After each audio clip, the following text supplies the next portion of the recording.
Assalamualaikum warahmatullahi wabarakatuh. Perkenalkan, nama saya Sasri Wahyuni, NIM 2014070056. Saya berasal dari PGMIB, Fakultas Tarbiyah dan Keguruan UIN Imam Bonjol, Padang.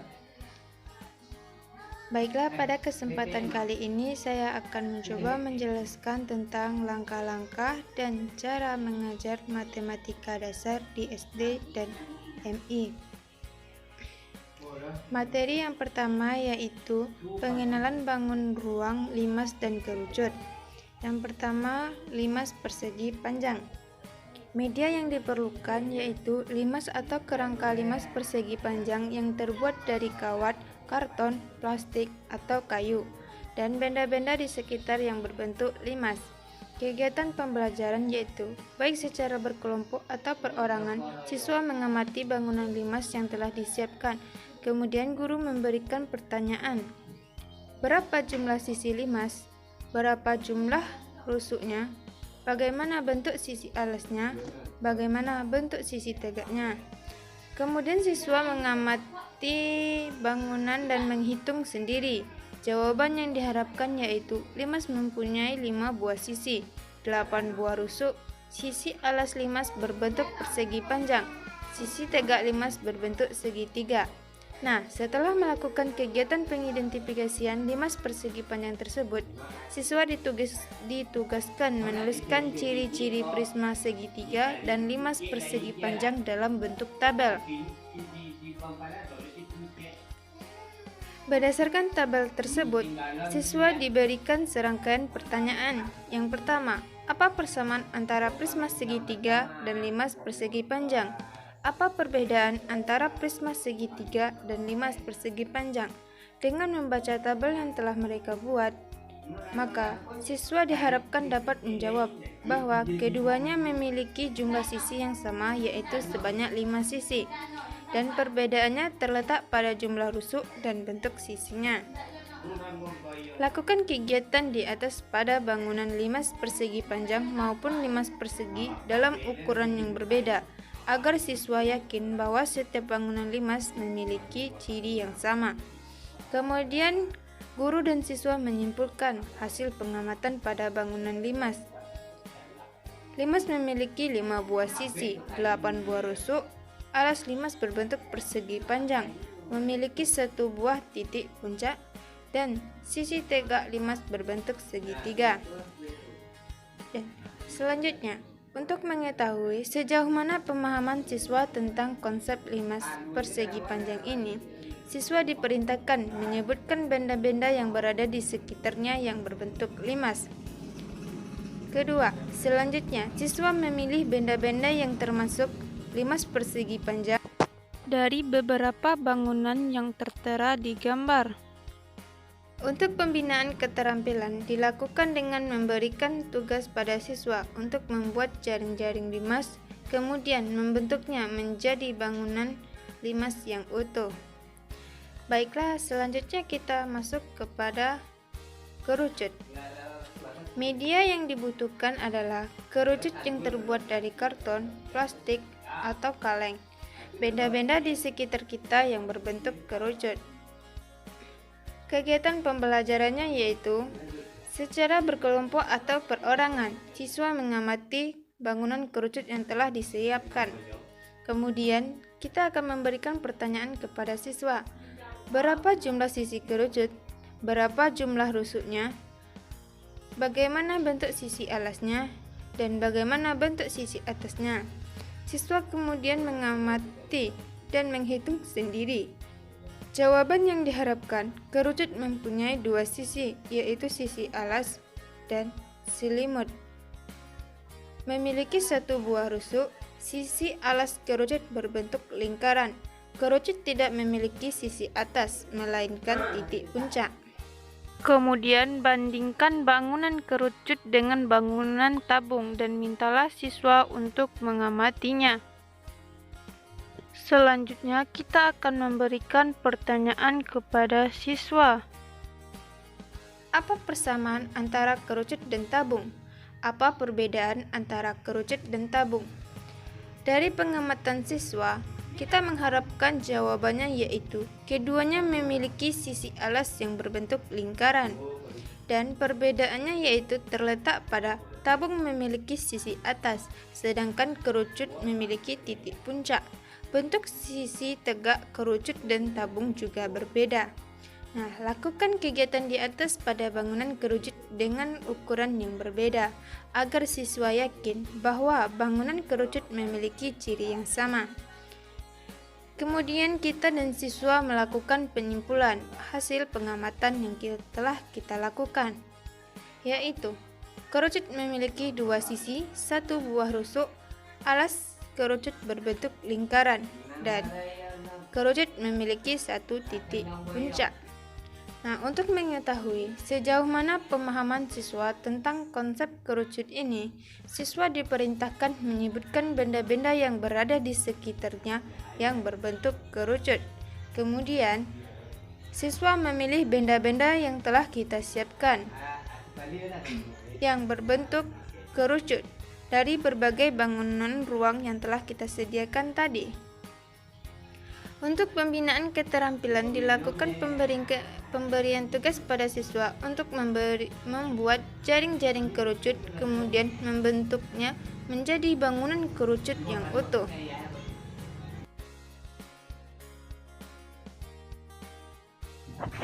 Materi selanjutnya yaitu strategi pembelajaran penentuan volume kubus, limas, dan kerucut. Yang pertama, volume kubus. Media yang diperlukan yaitu kubus-kubus kecil yang terbuat dari karton atau kayu. Kegiatan pembelajaran. Sebagai pengantar, siswa diingatkan kembali tentang luas persegi dan ciri-ciri bangunan kubus. Siswa menganalisis kubus yang dibentuk dari kubus-kubus kecil yang ditumpuk. Siswa kemudian mengisi tabel berikut untuk membantu analisis mereka. Setelah siswa mengamati dan mengisi tabel di atas, guru kemudian memberikan serangkaian pertanyaan yang berkaitan dengan analisis siswa tersebut. Yang pertama, apakah panjang sisi tinggi, lebar, dan tingginya sama? Jawaban yang kita harapkan dari siswa tersebut adalah sama. Apabila panjang ketiga sisinya sama, apakah penamaan panjang, lebar, dan tinggi tersebut dapat diganti menjadi sisi saja? Nah, jawaban yang kita harapkan yaitu ya. Selanjutnya, apakah terdapat kaitan antara volume dan ketiga sisi? Jawaban yang kita harapkan juga ya. Bagaimana kaitan antara volume dan sisi tersebut? Kaitannya yaitu volume sama dengan sisi kali sisi kali sisi. Nah, untuk mengetahui pemahaman siswa tentang konsep volume kubus ini dapat diketahui dari pemberian pertanyaan benar atau salah. Yang pertama, apabila sisi kubus 3, maka volumenya 27. 2. Apabila sisi kubus 4, maka volumenya 16. 3. Apabila sisi kubus 2, maka volumenya 6. 4. Apabila sisi kubus 5, maka volumenya 125. Dari 4 pertanyaan tersebut, maka mintalah siswa kita memilih mana jawaban yang benar dan mana pernyataan yang salah. Nah, untuk pembinaan keterampilan dilakukan dengan memberikan soal-soal latihan, baik soal tertulis, lisan, dan soal cerita. Contohnya bisa berupa, hitunglah volume kubus di bawah ini, dan istilah tabel-tabel berikut.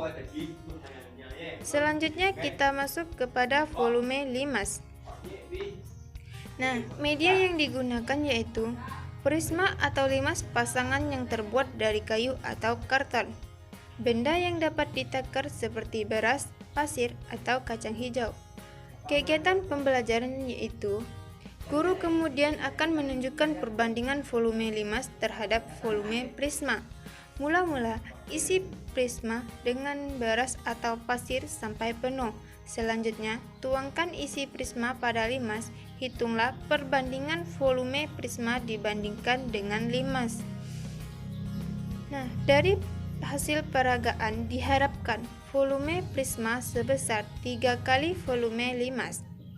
Selanjutnya, langkah penakaran ditukar. Limas diisi beras atau pasir terlebih dahulu. Kemudian, tuangkan pada prisma untuk menunjukkan berapa takar limas yang diperlukan sampai prisma terisi penuh. Peragaan ini diharapkan menunjukkan hasil yang sama, yaitu volume prisma sebesar 3 kali volume limas. Pembinaan keterampilan dilakukan dengan pemberian soal-soal latihan, baik soal tertulis, lisan, dan soal cerita. Contoh soalnya bisa berupa, hitunglah volume limas di bawah ini, dan isilah tabel-tabel berikut. Selanjutnya kita masuk kepada volume kerucut. Nah, media yang diperlukan untuk pembelajaran ini adalah kerucut dan tabung, pasangan yang terbuat dari karton atau plastik. 2. Benda-benda yang dapat ditakar seperti beras, pasir, maupun kacang hijau. Kegiatan pembelajarannya yaitu guru kemudian akan menunjukkan perbandingan volume kerucut terhadap volume tabung. Langkah kerja pada kegiatan ini sama seperti langkah kerja dalam mencari volume limas sebelumnya.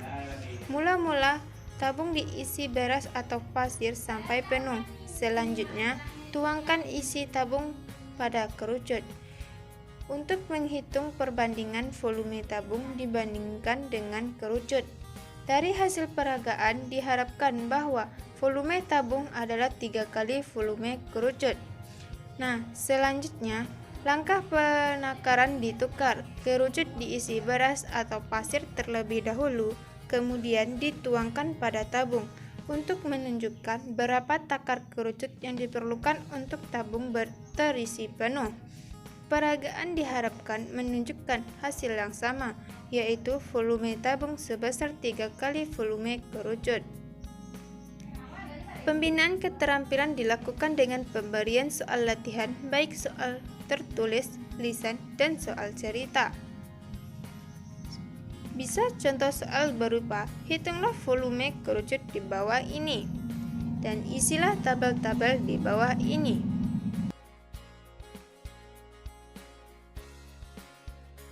Yaitu hubungan antara satuan pengukuran waktu dan panjang. Yang pertama, pengukuran satuan waktu. Media yang diperlukan untuk pembelajaran ini adalah 2 buah kalender pada tahun biasa dan tahun kabisat, atau untuk digunakan per kelompok. Nah, pada kegiatan pembelajaran, pada awal pembelajaran guru dapat memberikan pengantar berupa lagu nama-nama hari, yaitu Senin, Selasa, Rabu, Kamis, Jumat, Sabtu, Minggu. Nah, selanjutnya siswa dibagi dalam beberapa kelompok. Mereka kemudian diperintahkan membaca dan menganalisis kalender serta mengisi lembar kegiatan berikut ini. Untuk mengetahui sejauh mana pemahaman siswa tentang konsep hubungan antar satuan waktu ini dapat diketahui dari pemberian serangkaian pertanyaan. Manakah di antara pernyataan di bawah ini yang benar? 1. 1 minggu sama dengan 6 hari. 2. 1 bulan hanya 30 hari. 3. 3 bulan sesudah bulan April adalah bulan Agustus. 4. Bulan Mei adalah bulan kelima. Nah, mintalah siswa untuk memilih jawaban yang benar. Nah, pembinaan keterampilan dilakukan dengan memberikan contoh soal latihan, baik soal tertulis, lisan, dan soal cerita. 1. Nama bulan ketiga adalah bulan ... 2. 2 minggu sama dengan ... hari. 3. 3 bulan sebelum bulan Februari adalah bulan... 4. Apabila sekarang tanggal 5 Mei, 1 minggu ke depan adalah tanggal 5. Apabila sekarang hari Senin, 10 hari ke depan adalah hari ... Nah, mintalah siswa kita menjawab pertanyaan tersebut. Materi selanjutnya yaitu pengukuran satuan panjang. Media yang diperlukan yaitu berbagai alat ukur panjang seperti penggaris, meteran pita, meteran gulung, dan sebagainya. Yang kedua, lidi atau sedotan. Kegiatan pembelajaran yaitu sebagai pengantar siswa diingatkan kembali tentang pengukuran dengan menggunakan satuan tidak baku, misalnya dengan jangkal tangan, pensil, lidi, dan sebagainya. 2. Siswa kemudian menganalisis alat pengukur panjang yang telah disiapkan dengan tujuan agar lebih memahami apa yang ada di dalam alat ukur tersebut. Selanjutnya, siswa mengukur panjang lidi atau sedotan sepanjang 1 cm dan memotongnya. 4. Lidi sepanjang 1 cm yang telah dipotong tersebut kemudian dipegang oleh masing-masing siswa. Hal ini bertujuan agar siswa dapat merasakan seberapa panjang 1 cm tersebut. Kemudian siswa membuat garis sepanjang 1 cm pada buku dengan menggunakan penggaris. Siswa kemudian mengukur lidi lagi dengan yang lain sepanjang 10 cm atau 1 desimeter dan memotongnya. Lidi sepanjang 10 cm yang telah dipotong tersebut kemudian dipegang oleh masing-masing siswa. Hal ini bertujuan agar siswa dapat merasakan seberapa panjang 10 cm atau 1 desimeter tersebut. Siswa membuat garis sepanjang 1 desimeter pada buku dengan menggunakan penggaris. Selanjutnya, perintahkan pada siswa untuk memotong lidi yang awalnya panjang 1 desimeter menjadi sepanjang 1 cm. Berikan pertanyaan pada siswa. Lidi 1 desimeter tersebut dapat beberapa bagian lidi 1 cm. Nah, jawaban yang kita harapkan yaitu 10 bagian. Nah, bersama siswa buatlah kesimpulan dari pernyataan tadi bahwa 1 desimeter adalah sama dengan 10 cm. Nah, untuk mengetahui sejauh mana pemahaman siswa tentang konsep hubungan antar satuan waktu panjang ini dapat dilakukan dengan pemberian soal latihan praktik pengukuran, serta memberikan contoh-contoh soal yang benar dan yang salah dalam praktik pengukuran. Siswa harus diajarkan secara nyata dalam membaca ukuran tersebut. Nah, manakah di antara pernyataan di bawah ini yang benar? A. 20 cm sama dengan 2 meter. B. 3 desimeter sama dengan 30 cm. C. 1 meter sama dengan 10 desimeter. D. 2 meter sama dengan 100 cm. Nah, mintalah siswa kita menjawab mana pernyataan di atas yang benar dan mana yang salah. Lalu lakukanlah praktik bersama siswa baik di dalam kelas maupun di luar kelas untuk lebih mereka pahami tentang pengukuran panjang ini. Nah, untuk pembinaan keterampilan dapat dilakukan dengan pembagian latihan praktik pengukuran, latihan soal tertulis, lisan, dan juga dalam bentuk soal cerita. Dalam praktik pengukuran, kita harus mengajarkan siswa secara nyata dalam membaca hasil pengukuran. Nah, selanjutnya materinya yaitu teknik pengayaan pembelajaran matematika bagi siswa sekolah dasar. Yang pertama yaitu teknik pengayaan pembelajaran bagi siswa di atas rata-rata. Menurut para ahli psikologi, kecerdasan mahasiswa secara sederhana dapat dikategorikan dalam 3 kelompok. Yang pertama, manusia yang kecerdasannya di bawah rata-rata tapi masih mampu belajar dengan tingkat kecerdasan di bawah 90. Yang kedua, manusia dengan kecerdasan normal dengan tingkat kecerdasan di antara 90 sampai 120. Dan yang ketiga, manusia dengan kecerdasan di atas rata-rata yang biasanya disebut cerdas dengan tingkat kecerdasan di atas 120.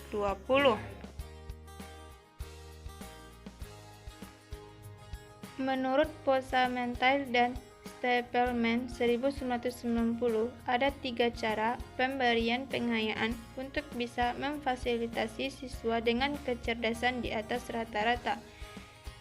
Yang pertama, akselerasi percepatan belajar. Cara memberikan pengayaan dengan percepatan yakni dengan memberikan materi pelajaran baru yang belum disarankan kurikulum lebih cepat dibandingkan dengan siswa lainnya yang memiliki kecerdasan biasa. Yang kedua yaitu ekspansi perluasan. Cara memberikan pengayaan dengan teknik perluasan yakni dengan memfasilitasi siswa dengan menyediakan masalah-masalah matematika berupa materi pendalaman atau perluasan dari materi teruntung di dalam kurikulum yang digariskan. Yang ketiga, digradations, pembelokan. Teknik pengayaan dengan cara ini dengan memberikan materi pelajaran tambahan baru yang berbeda dengan materi yang disarankan oleh kurikulum sekolah, namun terkait dengan materi yang ada di kurikulum. Teknik pembelokan ini dapat diintegrasikan dengan teknik ekspansi dalam membentuk pembinaan untuk kompetensi matematika. Nah, selanjutnya yaitu teknik pengayaan pembelajaran matematika bagi siswa di bawah rata-rata. Menurut Posamenters dan Stapelman 1990, ada beberapa cara memberi pengayaan bagi siswa yang lambat belajar atau siswa di bawah rata-rata. Yang pertama, memberikan masalah yang realistik berupa penerapan matematika dalam kehidupan sehari-hari. Yang kedua yaitu pemberian rekreasi matematika. Di sini matematika disampaikan dalam bentuk rekreasi, misalnya permainan, teka-teki, atau yang lainnya. Yang ketiga yaitu aktivitas matematika di luar kelas atau karya wisata matematika. Baiklah, sekian penjelasan dari saya atas materi ini. Terlebih dan terkurang saya mohon maaf. Saya akhiri dengan wassalamualaikum warahmatullahi wabarakatuh.